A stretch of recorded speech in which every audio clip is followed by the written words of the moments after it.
Hi, I'm Lori Bretcher, and I'm applying for administrative coach with Region 11.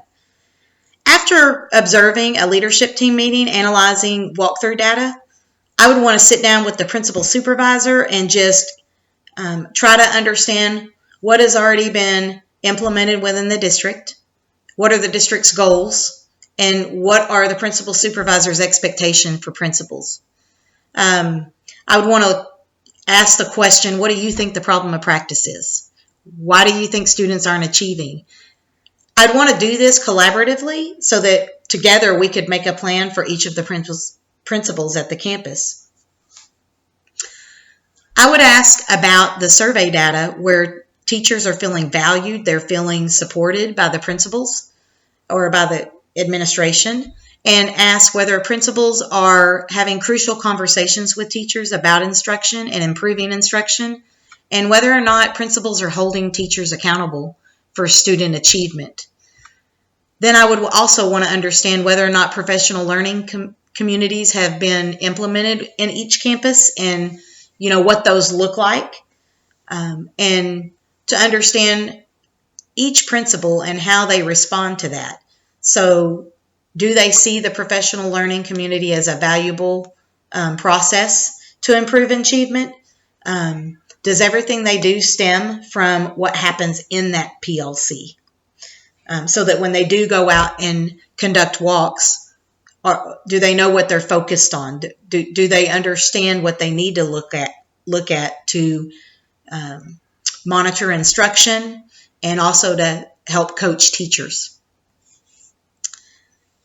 I would also want to understand just a little bit about the data points in the district and how the district assesses students and how frequently that data is monitored in order to look for progress with students. And looking at the second scenario, after observing a high school PLC where teachers they're kind of getting off track, I would sit with the principal, and the advice I would give the principal is to maybe restructure the PLC agenda. On the agenda would be the norms. I would encourage the principal to either be in every PLC or have an assistant principal in every PLC, because we all know teachers are going to behave better when an administrator is around. And that way, if an administrator is facilitating the PLC, teachers will be more focused. I would encourage the principal to also make sure that each teacher has a role: note-taking, timekeeper, someone to keep people focused. If they see us bird walking and not focused on the right task, they remind the whole team.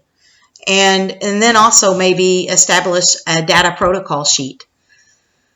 So I would encourage the principal also to make sure that the 4 questions of the PLC are posted just as a big reminder for everyone. And that is, what is it we want students to know, which are the standards? How do we know when they know it? That's the assessment piece. How are we going to assess it? How will we know when students approach, meet, or master the standards? What do we do if they don't know it? Well, that's the intervention piece. So in the PLC, we design lessons and we talk about strategies to implement with students in order for them to meet the standard. And then also those that already know the standard, how are we enriching those students during instruction and pushing them further and challenging those students? So the PLC agenda, not only would it have the norms, and the norms would be reviewed each time, I would talk to the principal and advise the principal to put some time limits on each part of those 4 questions. So 10 minutes for understanding the standard, maybe 5 minutes to discuss how are we going to assess this standard this week, and then the rest of the time focused on the interventions and the enrichments so that we can develop a plan to improve instruction and bring that data with us for the next PLC so that we can analyze. I feel like it's very important for a principal to understand that PLCs are a critical part of a process that happens on the campus and could drive every action that we do during the school day. Thank you.